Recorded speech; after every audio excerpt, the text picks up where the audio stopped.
Wamama wapendwa wa dinari ya Saboti, mniruhusu ni wasalimu nyote katika jina la Bwana wetu Yesu Kristo. Bwana asifiwe. Amen. Vile mnajua ya kwamba jana ilikuwa Jumatano ya majivu. Watu waliwekwa majivu kwa naitwaje? Paji, inaitwa paji la uso. Na wakaambiwa, kumbuka, kwenye mavumbi ulitoka na kwenye mavumbi utarudi. Leo nataka kuambia msimu wa saumu ni msimu wa kutubu, kuomba, kujitolea na kufunga. Lakini nataka kuambia kitu kimoja. Hii msimu wa saumu, Mkristo anaweza kushtuliwa aendelee na safari, ama anaweza kushushwa na dhambi.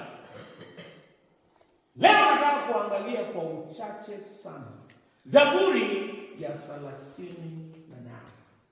Na kwa sababu ilisomwa jana, sitarudia kusoma tena. Hii Zaburi iliandikwa na Daudi. Daudi aliandika hii Zaburi. Nitasoma tu kifungu moja. Anasema, jeraha zangu zinanuka, zimeoza kwa sababu ya upumbavu wangu.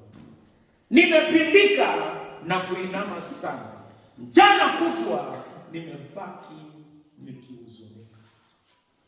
Kusema ya kwamba Daudi aligundua huko na vitu viwili.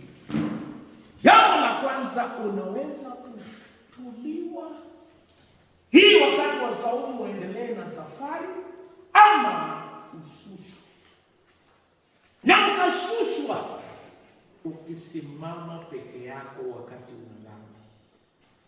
Daudi aliona akiwa na dhambi na alikuwa mgonjwa, na akajua amesumbuka kimawazo na kimwili kwa sababu ya dhambi. Daudi akaangalia, nikiwa kwa dhambi nitashushwa nikijiangalia mwenyewe. Kwa nini? Ukijiangalia mwenyewe ukiwa katika dhambi, unaona hakuna matumaini. Kitu cha pili, hakuna amani. Kitu cha tatu, hakuna matarajio.